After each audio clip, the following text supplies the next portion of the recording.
Good morning students, मैं doctor तृप्ति पांडे आपके लिए लेकर आई हूँ 12th हिस्ट्री का यूनिट 3 का पार्ट 5। ये है हमारे इसका यूनिट 3 का टाइटल, बंधुत्व जाति तथा वर्ग आरंभिक समाज 600 ईसा पूर्व से 600 ईस्वी। हम इसमें आज पढ़ने वाले हैं संसाधन और प्रतिष्ठा। ठीक, हमने देखा कि हमेशा समाज में एक आर्थिक व्यवस्था भी बहुत बड़ा आधार होती है। इसी प्रकार हम देखते हैं कि इस समय भी जो हमें महाभारत के समालोचनात्मक संस्करण से भी जो मिलता है कि इस समय भी संपत्ति के बंटवारे के कुछ निश्चित आधार हुआ करते थे। ठीक है, जिसमें से एक आधार दिखता है हमें स्त्री और पुरुष। ठीक, स्त्री और पुरुषों के बीच भी एक निश्चित तरीके का संपत्ति का बंटवारा था। हम महाभारत के महत्वपूर्ण प्रकरण पर चर्चा करेंगे तो कौरव और पांडवों के बीच लंबे समय तक चल रही प्रतिस्पर्धा के फलस्वरूप दुर्योधन ने युधिष्ठिर को द्रुत क्रीड़ा के लिए आमंत्रित किया था। इसमें हम लोग देखते हैं कि वो सभी चीज़ों को हार जाने के पश्चात, अपने हाथी, रथ, सेना सबको हार जाने के बाद जो है वो इसके पश्चात आखिरी में अपनी सहपत्नी द्रौपदी को भी दांव पर लगा देता है और वो हार जाता है। तो यहाँ पर हम लोग देख रहे हैं कि संपत्ति के स्वामित्व की बात आती है तो संपत्ति पर, चूंकि पुरुष प्रधान समाज है तो संपत्ति पर पूर्ण अधिकार पुरुषों का माना गया। ठीक, इस तरीके से हम लोग देखते हैं कि मनुस्मृति भी कहता है कि पैतृक जो जायदाद है, माता पिता की मृत्यु के बाद पुत्रों को समान रूप से बंटवारा होना चाहिए, जिसमें ज्येष्ठ पुत्र का विशेष रूप से स्थान होता है। स्त्रियां पैतृक संसाधन में संपत्ति की मांग नहीं कर सकती, लेकिन उनके स्त्रीधन, उन्हें एक विशेष स्त्रीधन दिया जाता है जो कि विवाह के समय मिले उपहार पर स्त्रियों का स्वामित्व माना गया है। तो ये एक पॉइंट है जिसको हम आगे और थोड़ा सा समझेंगे। दूसरी चीज़ है कि संपत्ति के बंटवारे पर वर्ण की व्यवस्था, वर्ण व्यवस्था पर संपत्ति का बंटवारा। ठीक, ये माना गया कि उच्च वर्ण के जो लोग हैं उन उच्च वर्ण के पास अधिक संपत्ति होती है, निम्न वर्ण के पास कम संपत्ति होती है, ऐसा माना गया। जिसमें ये माना गया कि ब्राह्मण और क्षत्रियों के पास अधिक संपत्ति होती है, जबकि यदा कदा ब्राह्मणों का जो है, निर्धन ब्राह्मणों का भी चित्रण हमें देखने को मिल रहा है, जिसे हम इस तरीके से समझने का और अच्छे से प्रयास करेंगे। संपत्ति में अगर हम लोग एक आधार है संपत्ति का कि स्त्री और पुरुष में बांट दिया जाता है, तो ये है स्त्री धन के रूप में विवाह के समय मिले उपहार और पैतृक संपत्ति में पुरुषों का अधिकार। आगे देखते हैं हम लोग वर्ण के आधार पर माना गया कि ब्राह्मण और क्षत्रिय अधिक धनी होते हैं, जबकि कुछ स्थानों पर निर्धन ब्राह्मण होने का भी उल्लेख मिलता है। साथ में एक बहुत इंपॉर्टेंट चीज है कि दानशील व्यक्तियों को समाज में बहुत ज्यादा सम्मान प्राप्त था, चाहे वो किसी भी वर्ण का हो। तो ये कुछ चीजें हैं जो कि संसाधन एवं प्रतिष्ठा से संबंधित हैं। अगला हमारा बिंदु आता है महाभारत की भाषा व विषय वस्तु। तो भाषा तो मैं आपको सीधे सीधे बता दूं कि संस्कृत थी। संस्कृत की बहुत सी पांडुलिपियों को एकत्रित करके हमारा समालोचनात्मक संस्करण तैयार किया गया।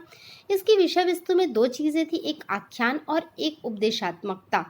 कहीं कहीं पर यह भी बता दूं आपको कि ये दोनों एक दूसरे में भी समाहित हो जाती हैं। आगे अगले बिंदु पर हम चलते हैं। लेखक की बात करें तो साहित्यिक परंपरा से तो ये ऋषि व्यास जी के द्वारा रचित है, परंतु मूल कथा के जो अगर हम बात करते हैं तो इसके रचयिता भाट और सारथी थे। ये भाट और सारथी, इन्हें सूत के नाम से भी जाना गया है। अब मैं यहाँ पर बात करती हूँ कि सूत कौन थे। ये सूत जो थे राजा के साथ युद्ध स्थल पर जाया करते थे और वहाँ राजा के शौर्य को देखकर कविता काव्य लिखा करते थे। ये होते थे सूत। धीरे धीरे एक समय के साथ 500 ईसा पूर्व तक ब्राह्मणों ने इस परंपरा पर पूर्ण रूप से अपना अधिकार जमा लिया था। तो इस तरीके से हम लोग देख रहे हैं कि धीरे धीरे करके एक जो परिवर्तन आया, इसी बीच एक और परिवर्तन था कि कृष्ण को जो हम लोग देखते हैं, कृष्ण की महिमा धीरे धीरे करके बढ़ी है।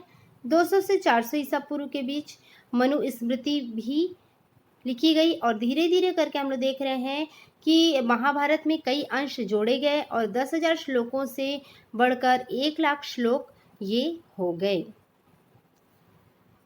अगला पॉइंट आता है सदृशता की खोज। मतलब ये है कि जिस चीज़ को हम महाकाव्यों में देख रहे हैं, क्या वो सच में हमें खुदाई में मिलता है, क्या वो हमें दिखाई देता है। तो इसके लिए हमारे बहुत अच्छा प्रयास किया सन 1951-52 में पुरातत्ववेत्ता बीबी लाल ने।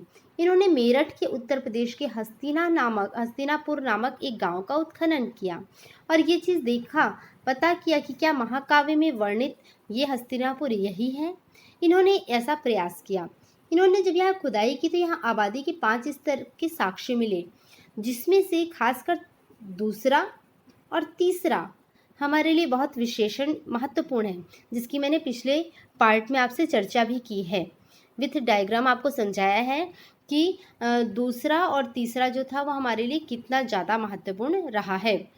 दूसरे में हमको 12वीं शताब्दी से 7वीं शताब्दी ईसा पूर्व के स्रोत मिलते हैं और दूसरे वाले में अगले में हमको तीसरे वाले में लगभग 3री शताब्दी ईसा पूर्व तक के स्रोत मिलते हैं। साथ ही साथ हमें यहाँ पर कच्ची मिट्टी की दीवारें मिलती हैं, साथ में हमें आवास ग्रहों की कुछ जानकारी मिलती है, दीवारों पर सरकंडों की बनी हुई थाप दिखाई देती है। तो ये जो कुछ चीज़ें थी ये हमें कुछ जानकारी मिली है। साथ ही हमें कुएं और मल निकासी के लिए गर्त भी जानकारी में मिले हैं। तो इस तरीके से हमको ये तो पता चल रहा है कि हस्तिनापुर जैसा कोई क्षेत्र था और कुछ जितने उसके 5 स्तर मिले हैं उससे बीबी लाल जी ने कहा है कि हमें जो है इसे काफ़ी बड़े स्तर पर खुदाई करने की आवश्यकता है। और 1951-52 में ये खुदाई हुई और इससे जो हमें जानकारी मिली है वो अभी हम लोगों ने चर्चा की। इसमें और भी ज़्यादा खुदाई की जाने की आवश्यकता है। अंत में हमारे पास एक अंतिम बिंदु आता है अध्ययन का इस अध्याय में कि एक महाभारत एक गतिशील ग्रंथ। महाभारत सिर्फ संस्कृत में ही नहीं लिखा गया वरन अनेक भाषाओं में लिखा गया है। ठीक, महाभारत के तात्कालिक समाज की झांकी हमें दिखाई मिल देती है। साथ ही साथ इसमें हम देखते हैं कि महाभारत में जो बातें कही गई हैं वो उसके साथ ही साथ इस समय के मंदिरों में मूर्तिकला के रूप में, चित्रकला के रूप में भी उत्कीर्ण है। साथ ही साथ यहाँ पर चूँकि समालोचना है तो यहाँ पर हम लोग देख रहे हैं कि महाभारत में हमें छल कपट के बारे में भी दिखाई देता है कि किस तरीके से लाक्षागृह बनाया गया, किस तरीके से उनकी हत्या करने का प्रयास किया गया। अंत में हम लोग ये देखते हैं कि महाभारत एक वास्तविक कथा है जो विभिन्न पहलुओं पर प्रकाश डालती है। समाज में विष्णु के अवतार और कृष्ण के महत्व को यह धीरे धीरे बढ़ाती है। तो ये हमारा यहाँ पर ये समाप्त हुआ। हम क्रमशः इसमें देख रहे हैं कि महाभारत के लेखन के साथ ही साथ अन्य ग्रंथों की भी इस समय महत्वपूर्ण भूमिका रही। 500 ईसा पूर्व में हम देखते हैं पाणिनि के अष्टाध्यायी, 500 से 200 ईसा पूर्व के बीच धर्मसूत्र लिखे गए, 500 से 100 ईसा पूर्व में त्रिपिटक लिखे गए और 500 ईसा पूर्व से 400 ईस्वी के बीच में रामायण महाभारत लिखे गए। 200 ईस्वी से 200 ईसा पूर्व मनुस्मृति और साथ में संगम साहित्य का भी रचना हुई। 100 ईस्वी के बाद चरक संहिता, आयुर्वेदिक ग्रंथ, फिर पुराणों का संकलन, फिर नाट्यशास्त्र, फिर धर्मशास्त्र, फिर कालिदास के ग्रंथ। ये इतना कुछ यहाँ पर लेखन हुआ। अब है सबसे महत्वपूर्ण चीज़ कि इस यूनिट के ये महत्वपूर्ण प्रश्न जो कि संक्षेप में मैंने आपके लिए कुछ अध्याय के बीच में से जो मैंने आपको पढ़ाए हैं उसमें से छांटे हैं। ये ऐसे प्रश्न हैं जिन्हें आपको बिल्कुल बनना ही चाहिए, जिसकी संख्या देख लीजिए, मैं यहाँ आपको बता रही हूँ, पहले से लेके लगातार अलग अलग हैं। इन प्रश्नों के उत्तर मैं आपको नहीं बताऊंगी क्योंकि सारी चीज़ों की व्याख्या की गई है। आप इन्हें देखिए और समझिए और कमेंट बॉक्स में मुझे बताइए कि आपको ये कैसा लगा, देने से आपको कैसा लग रहा है, आपको कुछ मैं पता इसके उत्तर बन रहे हैं या नहीं बन रहे हैं, कमेंट करके ज़रूर बताइए। कि आपको इन प्रश्नों के उत्तर बन रहे हैं या नहीं बन रहे हैं। कुछ भी बाहर से नहीं पूछा गया है, जितना मैंने पढ़ाया है 5 सीरीज़ में उन्हीं के बीच में से ये प्रश्न हैं। तो आज हमारा ये यूनिट 3 समाप्त हुआ। आपको कैसा महसूस हुआ पूरा पढ़ने में, ज़रूर बताइए। फिर मिलते हैं। Thanks for watching next video में नेक्स्ट यूनिट के साथ। धन्यवाद।